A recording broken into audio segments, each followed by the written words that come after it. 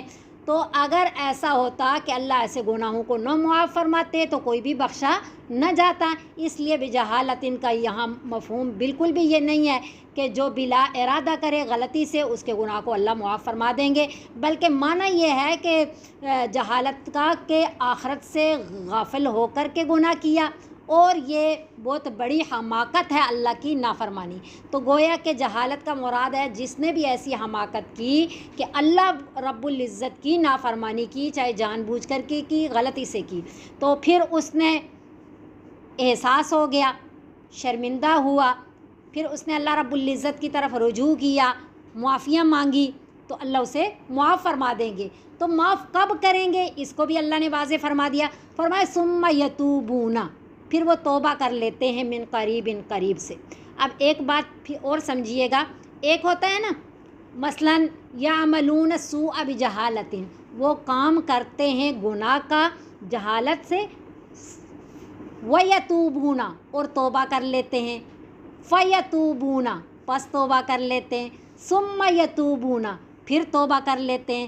تو واو آئے نا تو پتہ ہے فوراً سے توبہ کر لیتے ہیں، فا آئے تو تھوڑی دیر بعد توبہ کرتے ہیں کسی، اور ثم آئے تو بہت بعد میں توبہ کرتے ہیں۔ تو یہ بہت ادھر لگایا اللہ نے ثم، اور پھر کہا قریب، قریب، تو قریب سے کیا مراد ہے؟ پھر اس قریب کی تفسیر نبی صلی اللہ علیہ وسلم نے خود بیان فرمائی۔ وہ کیا بیان فرمائی؟ ان اللہ یقبل عبد التوبۃ ما لم یغرغر، ان اللہ یقبل عبد التوبۃ ما لم یغرغر، بے شک اللہ توبہ قبول فرماتے ہیں اپنے بندے کی جب تک کہ وہ نزع کی حالت میں نہ ہو۔ تو من قریب سے انسان کی ساری زندگی مراد ہے، ساری زندگی کے جس لمحے میں بھی وہ پلٹ آئے، رجوع کر لے، شرمندہ ہو جائے، اللہ کے آگے جھک جائے، اپنے گناہوں کی معافی مانگ لے، اللہ اسے معاف فرما دیں گے۔ تو من قریب کا مطلب ہے غرغرے کی، یعنی جب روح قبض ہو رہی ہوتی ہے اس سے پہلے زندگی کے جس وقت میں بھی شرمندہ ہوا، معافی مانگی، اللہ معاف فرما دیں گے۔ تو ثم ہمیں کیا بتا رہا ہے کہ فوراً سے نہیں، جب بھی توبہ کی۔ تو قریب کا کیا مطلب ہے؟ اپنی پوری زندگی میں۔ اس کے بارے میں مولانا اشرف علی تھانوی رحمۃ اللہ علیہ نے ایک بہت عجیب اور اہم بات فرمائی جس سے بہت اچھی طرح بات سمجھ آتی ہے۔ انہوں نے فرمایا دو لفظ ہیں، یاس اور باس۔ یاس کہتے ہیں نا امیدی کو۔ مثلاً ایک بندہ ہے، اس کو ڈاکٹر نے کہا کہ آپ کی مرض جو ہے نا لا علاج ہے، اب آپ ٹھیک نہیں ہو سکتے، اس کی ظاہری کیفیات، اس کی بیماری، اس کا سب کچھ بتا رہا ہے، اس نے زندہ اب نہیں رہنا۔ تو یاس کہتے ہیں نا امیدی کو، کہ وہ نا امید ہو گیا، اسے پتہ ہے کہ اب میں بس پتہ نہیں کس ٹائم میں موت کا فرشتہ آ جائے گا، وہ نا امیدی کی کیفیت، اس ٹائم بھی وہ توبہ کرے گا، وہ معافیاں مانگے گا، اللہ معاف فرما دیں گے۔